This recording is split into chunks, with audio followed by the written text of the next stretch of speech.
The first thing I noticed after waking up in the hospital wasn't the pain. It was the smell of lilies.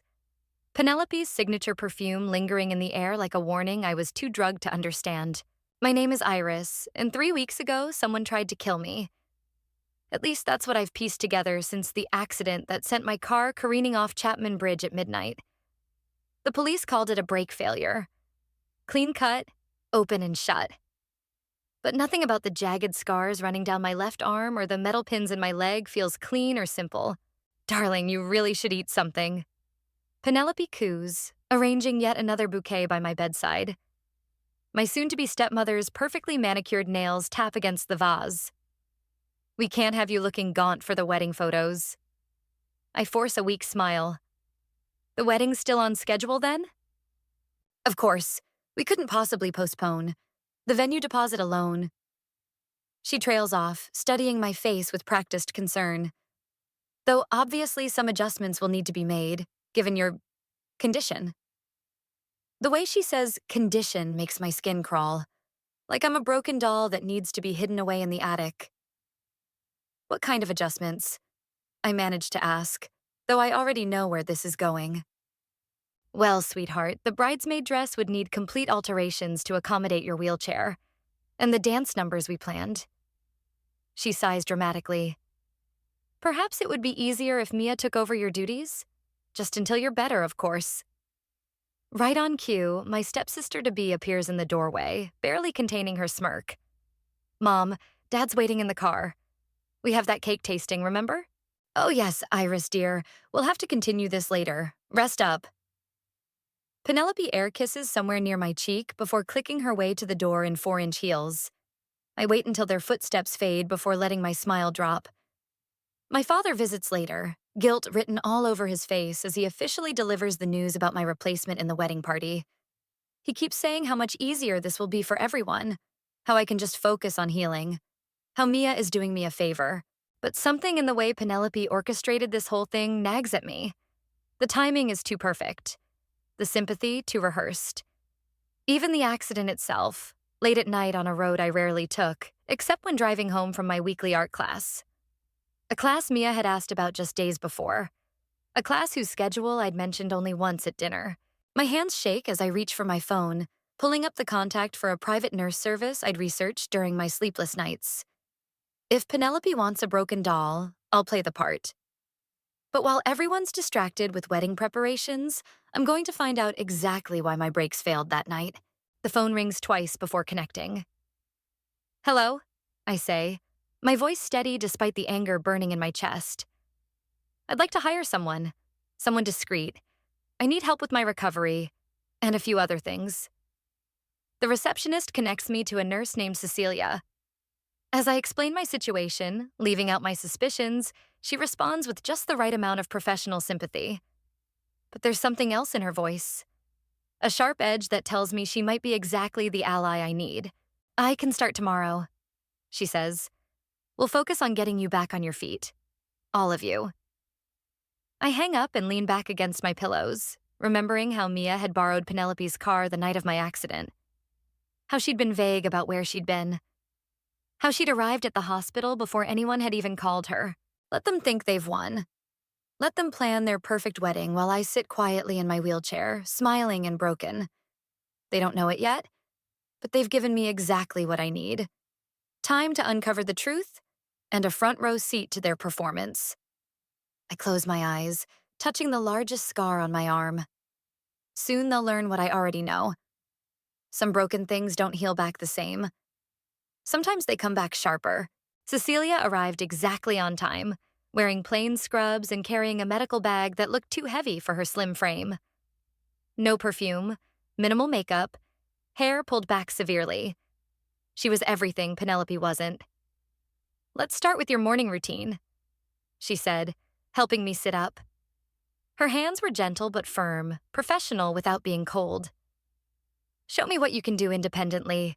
I demonstrated my pathetic attempts at basic tasks while she watched, her dark eyes missing nothing. When I struggled with the buttons on my shirt, she didn't jump in to help like the hospital nurses had. Frustrating, isn't it? She asked instead. When something that used to be automatic becomes a challenge?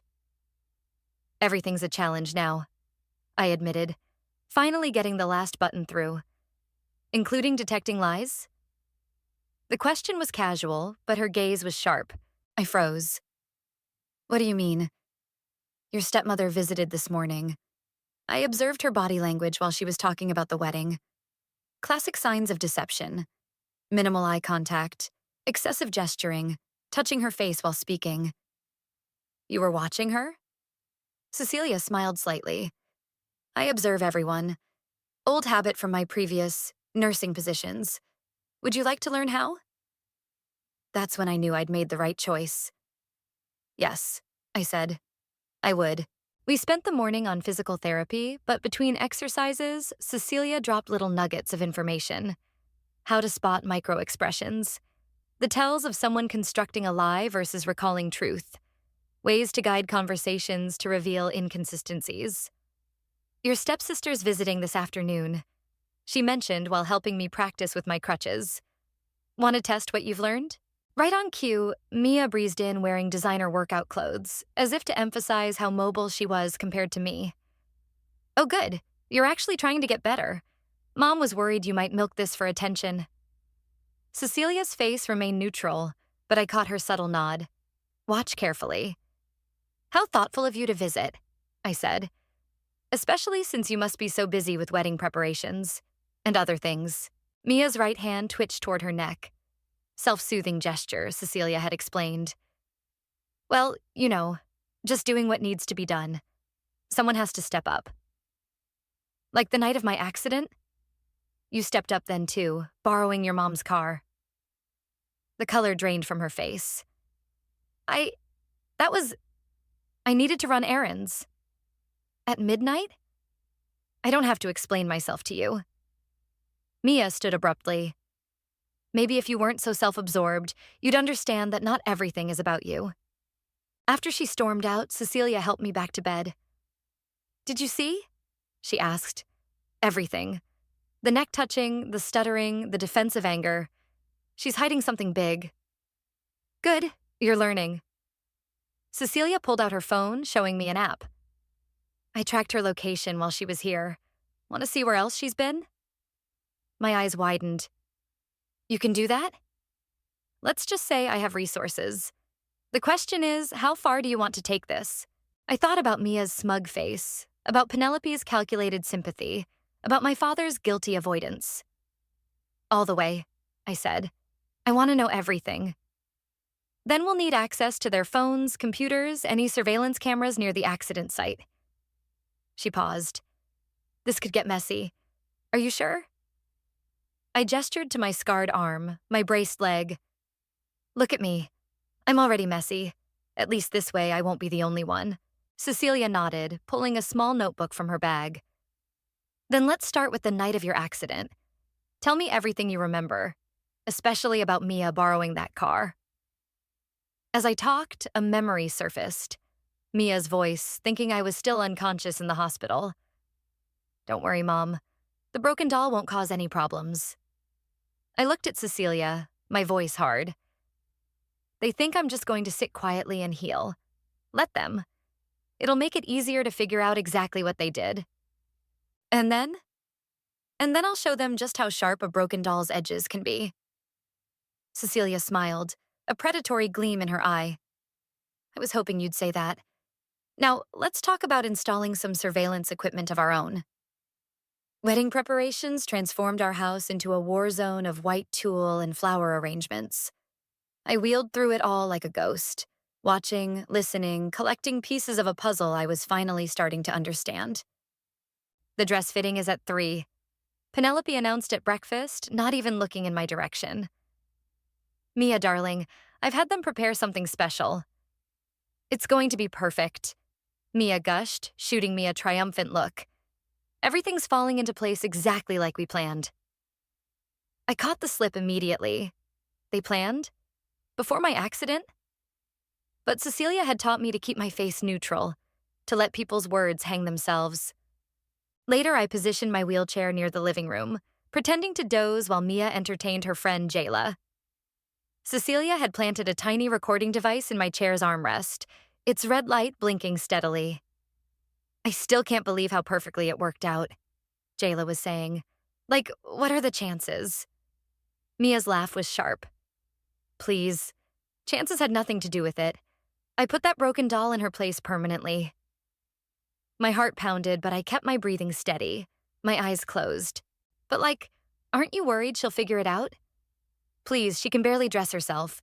Besides, Mom has everything under control. Once she marries Manuel, the trust fund is as good as ours. Trust fund? What trust fund?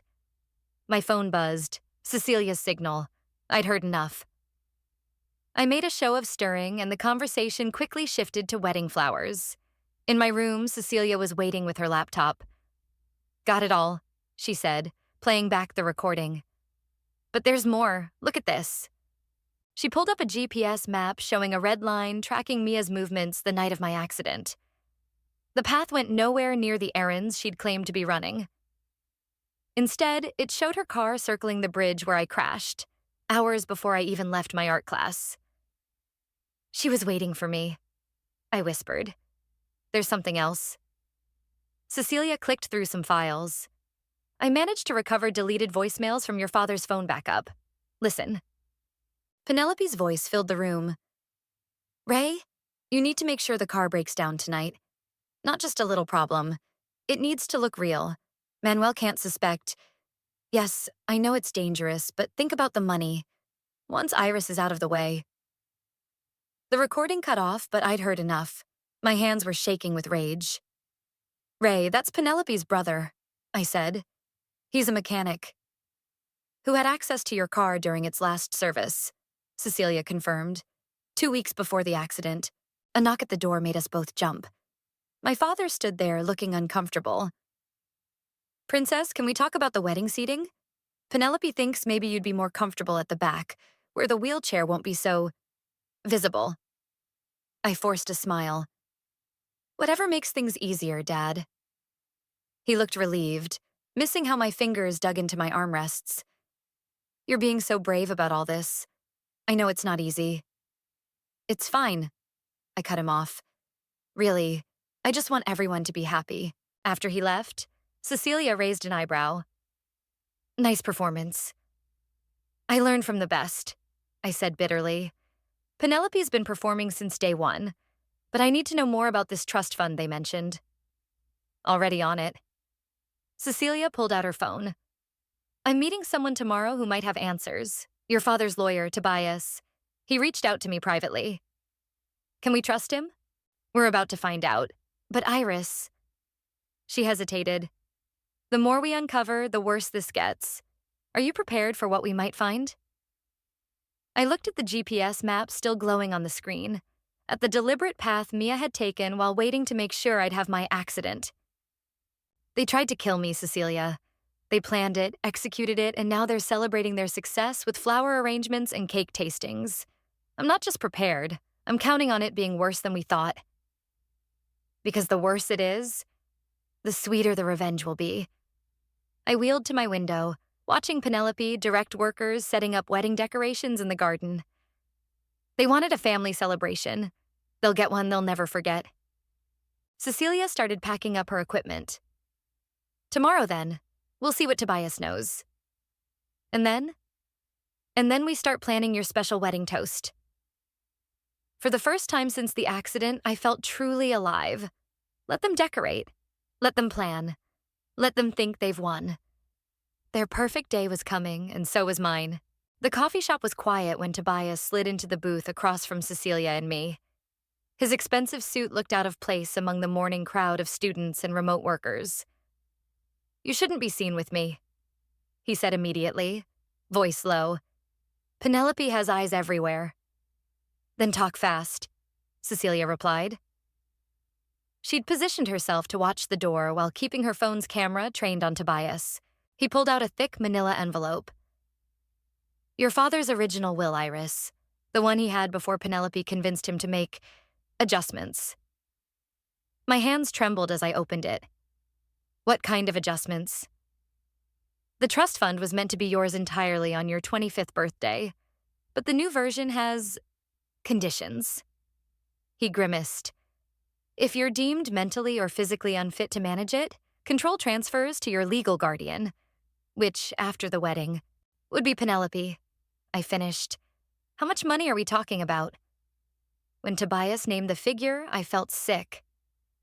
That's why they needed the accident to look real, Cecilia mused. A legitimate medical reason to declare her unfit. There's more. Tobias glanced nervously at the door. Your father's company is struggling. The merger he's been working on, it's falling apart.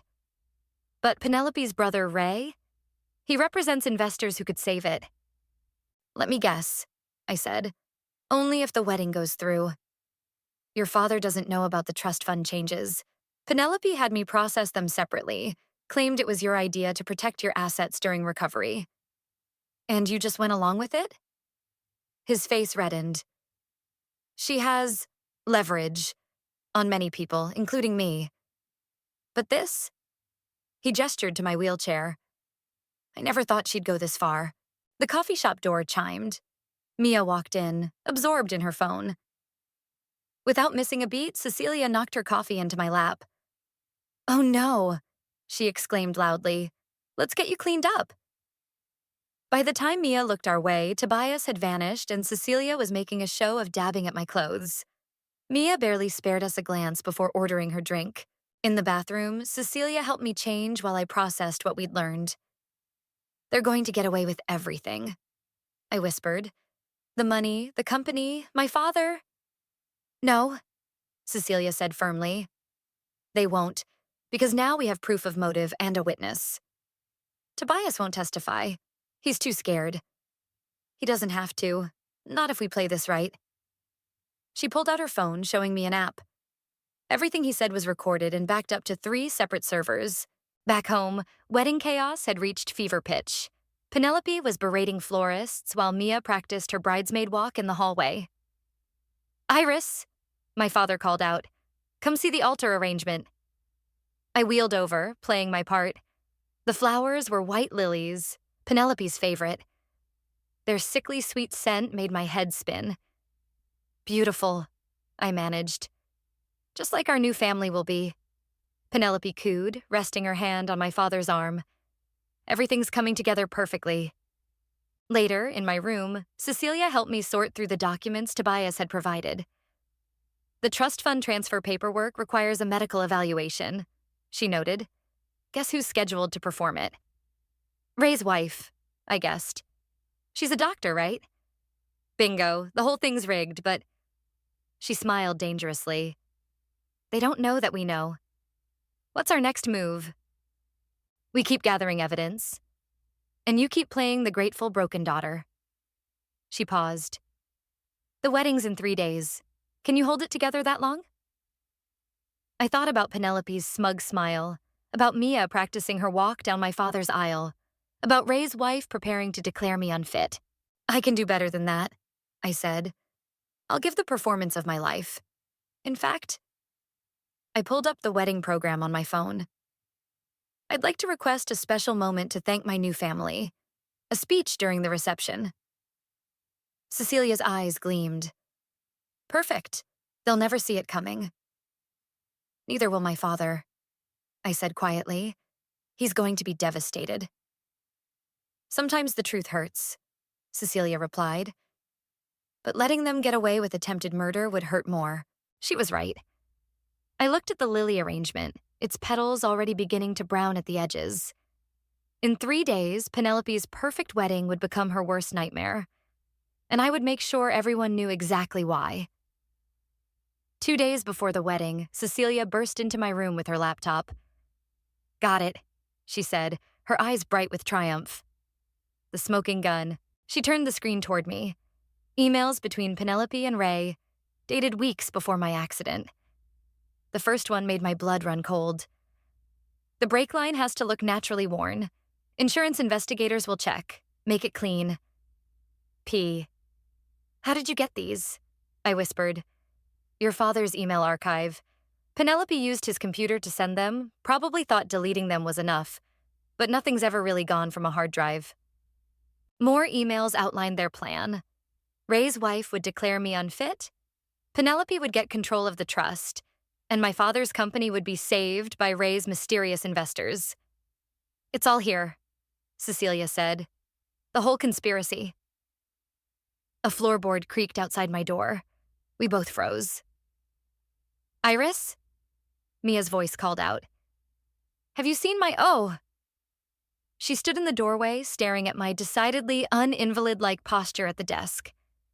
Her eyes narrowed at Cecilia's laptop. What are you doing?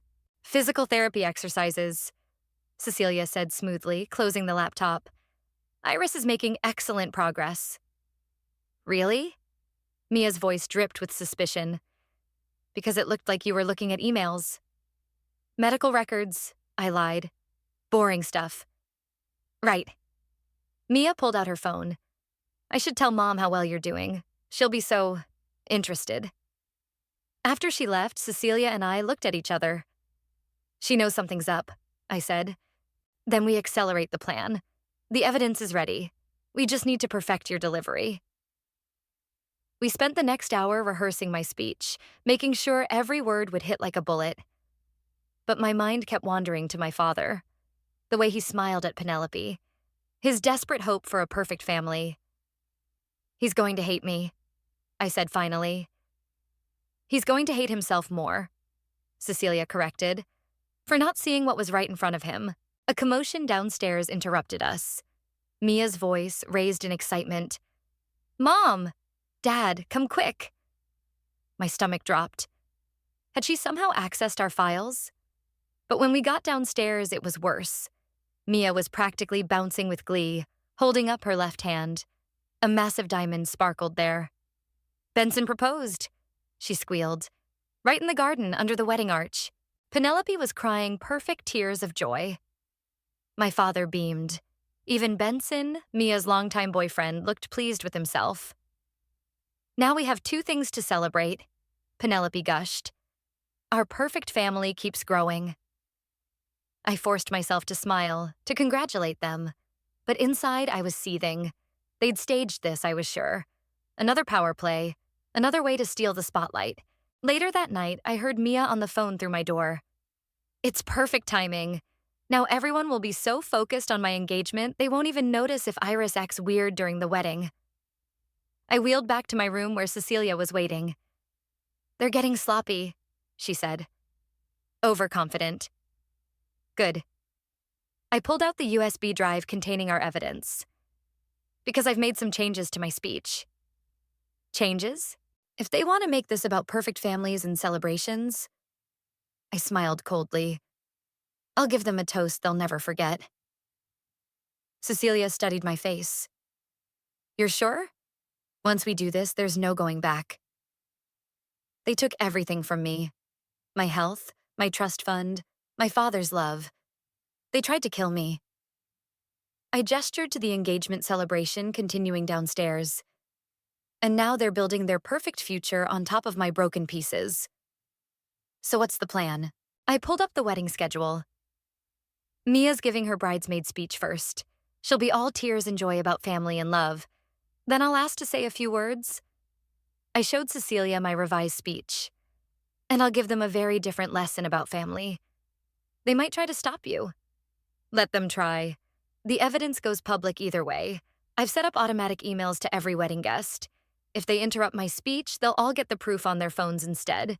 Cecilia's smile was fierce. You've thought of everything. I learned from the best. I looked at my reflection in the window, at the scars they'd given me. They wanted to break me? Fine.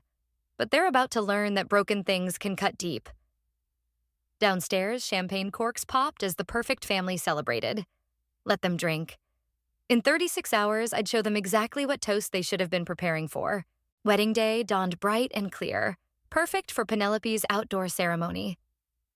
I watched from my window as workers made final adjustments to the flower-covered arch where my father would pledge himself to the woman who'd tried to kill his daughter.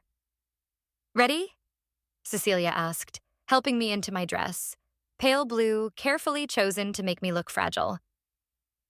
Everything's in place? She nodded. Tobias has the files.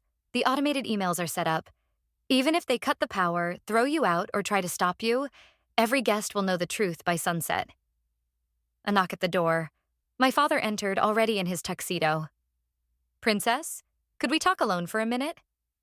Cecilia squeezed my shoulder before leaving. My father sat heavily on my bed, looking older than I'd ever seen him. I know this hasn't been easy, he began. With the accident and then all these changes. Dad, let me finish. He took my hand. I keep thinking about your mother, what she'd say about all this. My throat tightened.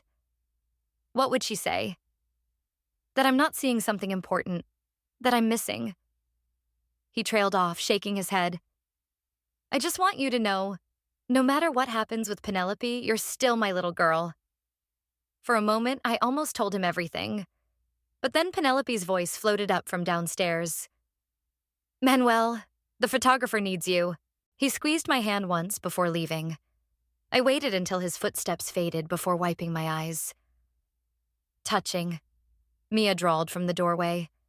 Really pulling at Daddy's heartstrings, but it won't work. I don't know what you mean. She stalked into the room, resplendent in her bridesmaid dress. Cut the act. I saw those emails you were looking at. Whatever you're planning, don't. Or what? Or I'll tell everyone about your little miracle recovery. How you're not nearly as helpless as you pretend. She smirked.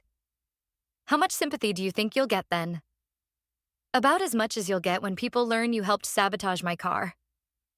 Her face went white. You can't prove anything. Want to bet your perfect future on that?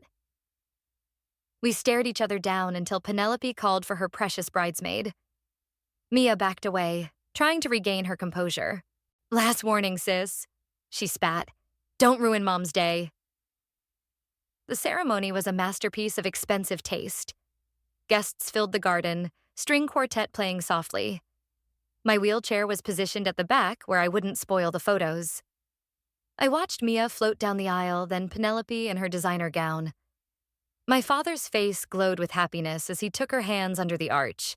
If anyone knows any reason these two should not be wed, the officiant intoned, speak now or forever hold your peace. Cecilia, standing nearby as my medical support, caught my eye. Not yet, her look said. The real show starts at the reception. I held my silence. Let them have their perfect ceremony. Let them think they'd won. The reception tent was even more elaborate. Crystal champagne flutes caught the setting sun as guests found their seats. I was placed at a back table, away from the wedding party, exactly where they thought a broken doll belonged. Mia gave her bridesmaid speech first, all tears and fake sincerity about family bonds and new beginnings. The guests ate it up. Then, right on cue, my father stood. And now my daughter Iris would like to say a few words. Penelope's smile flickered. Mia gripped her champagne glass so hard I thought it might shatter. Cecilia wheeled me to the microphone as murmurs of sympathy rippled through the crowd. Poor thing, they whispered. So brave after her accident. I pulled out my notes, making a show of smoothing the paper with shaking hands. Family, I began softly, is built on trust, on love, on having each other's backs. I paused, looking directly at Penelope. And sometimes, on carefully planned attempts at murder. The tent went silent. In the front row, Tobias pulled out his phone, ready to send the evidence. Cecilia moved to block anyone from reaching the microphone. What a lovely ceremony it's been. I continued, my voice growing stronger. Almost as perfectly planned as the brake failure that nearly killed me. Would you like to tell them about that, Mom? Or should I play the emails? Penelope stood up, face contorted with rage. You ungrateful little... Sit down. I cut her off. I'm not finished. In fact, I'm just getting started. And trust me. I smiled, channeling every ounce of her own cold cruelty. You're going to want to hear this next part. Let's start with the trust fund, I continued, my voice carrying through the stunned silence. The one Penelope changed my father's will to control if I was declared unfit after my convenient accident. Iris, stop this at once, Penelope hissed, but I could see the fear in her eyes. Play the recording, I told Cecilia. She pressed a button, and Penelope's voice filled the tent. "Ray, you need to make sure the car breaks down tonight. Not just a little problem. It needs to look real." Gasps rippled through the crowd. My father's face had gone ashen. Speaking of Ray, I gestured to where Penelope's brother sat, trying to shrink into his chair. "Would you like to explain how you tampered with my brakes? Or should I show everyone the garage security footage?" "This is ridiculous." Mia jumped up. "She's clearly delusional from her medications. Interesting you should mention medications." I pulled out my phone. "Because I have the text messages where you and your mother plan to have Ray's wife, a doctor who's conveniently not here today, declare me mentally unfit." The wedding photographer's camera clicked rapidly, capturing every shocked face, every moment of unraveling. "Manuel." Penelope turned to my father, voice honeyed with desperation. "She's confused, darling. You know how she's been since the accident." "The accident you planned?" I projected Mia's GPS data onto the tent wall. "Here's your daughter's location the night I crashed. Notice how she circled the bridge for hours? Almost like she was waiting for something." I was just," Mia sputtered. "And here," I continued relentlessly, "are the bank transfers from Penelope to Ray. $40,000 labeled as car maintenance. Pretty expensive oil change, wouldn't you say?" "Enough." Penelope lunged for the microphone, but Cecilia blocked her path. "Oh, but we're just getting to the good part," I said. "The part about Dad's company. Want to tell everyone about the fake investors, Penelope? About how you manufactured a crisis just to swoop in and save the day?" My father stood up slowly. "What is she talking about?" "Manuel, please. Show him," I commanded. Tobias stepped forward, handing my father the folder of evidence. "Your lawyer kept copies of everything. Turns out he has a conscience, after all." The tent erupted into chaos. Guests whispered and pointed. Someone called the police. Mia's new fiancé quietly slipped out a side exit. "You tried to kill me," I said, my voice cutting through the noise. "You tried to steal my future, my inheritance, my father's love. And then you had the audacity to make me sit through this farce of a wedding, pretending we were one big happy family." "You ungrateful little bitch," Penelope finally snapped, lunging at me. Her hand cracked across my face before security could stop her. Perfect. The slap was caught on video by dozens of phones. The mask had finally dropped, revealing the monster beneath. "Get them out of here." My father's voice shook with rage. "All of them. Now." As security escorted Penelope, Mia, and Ray out, I heard police sirens in the distance. The perfect wedding dissolved into perfect chaos. "Iris." My father knelt beside my wheelchair, tears streaming down his face. "I'm so sorry. I should have seen it. Should have known." "Yes," I said quietly. "You should have. I'll make this right, whatever it takes." But we both knew some things couldn't be fixed. Trust, once shattered, leaves scars deeper than any car crash. Cecilia appeared at my side. "Police want statements from everyone. And you might want to see this." She held up her phone, showing news alerts already popping up. Wedding reception reveals murder plot, and socialite family's shocking conspiracy exposed. I looked around the destroyed reception. Scattered flowers, abandoned champagne glasses, shell-shocked guests huddled in groups. Penelope's perfect day had become her perfect nightmare. "Was it worth it?" Cecilia asked softly. I touched my cheek where Penelope had slapped me, the sting still fresh.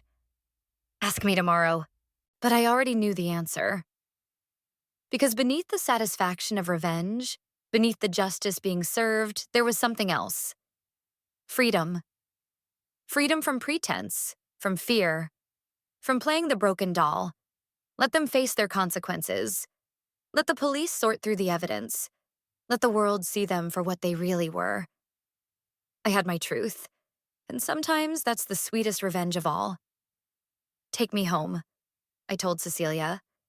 "I think this wedding's over." The morning after the wedding, I sat in our garden watching workers dismantle what remained of Penelope's perfect day.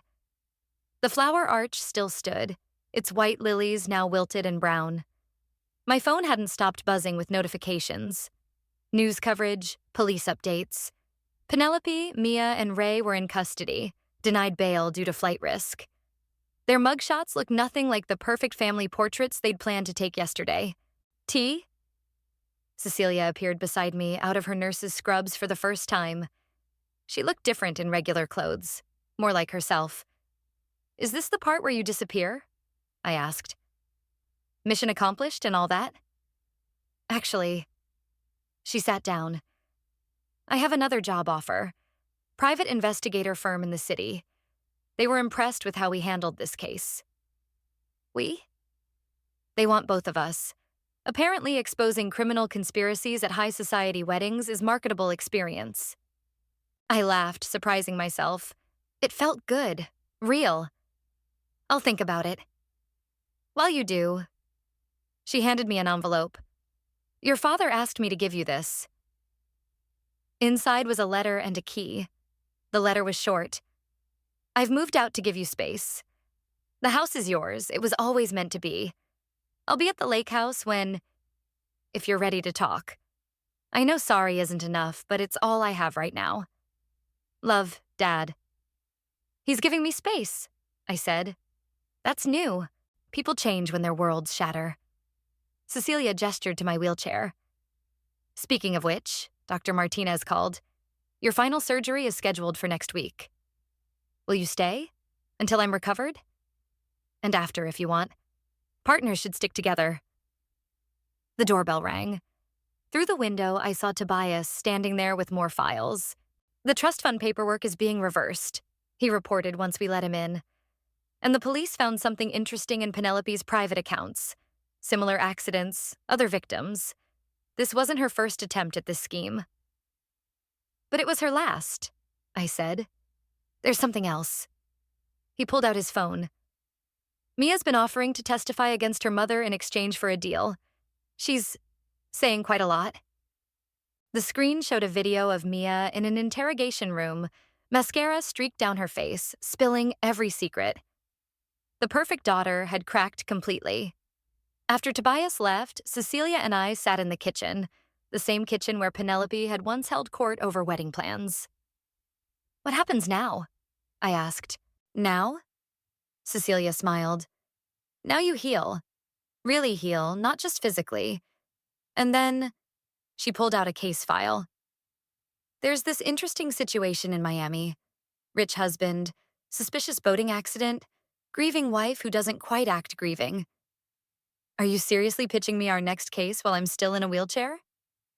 Why not? You've proven you're pretty dangerous, even on wheels. I looked around the house. My house now. The space that had felt like a prison during my recovery now felt like possibility. First the surgery, I said. Then physical therapy. Then maybe we see what other families have secrets they think are buried.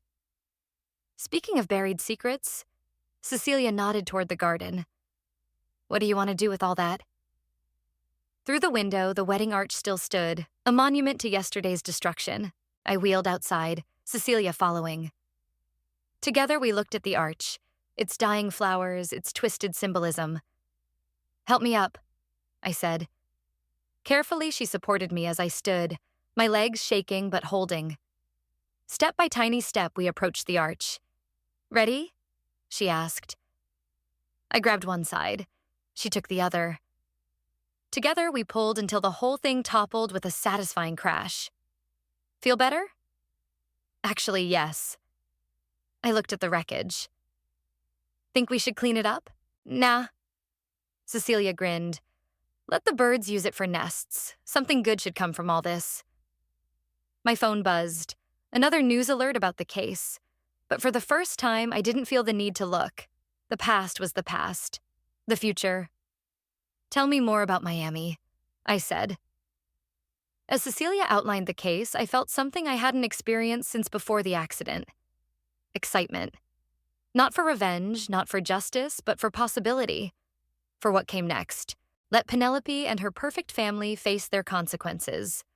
Let my father wrestle with his guilt. Let the world gossip about the wedding that exploded into headlines. I had survived. More than survived, I had emerged stronger, sharper, ready. And somewhere in Miami, someone thought their secrets were safely buried. They were about to learn otherwise.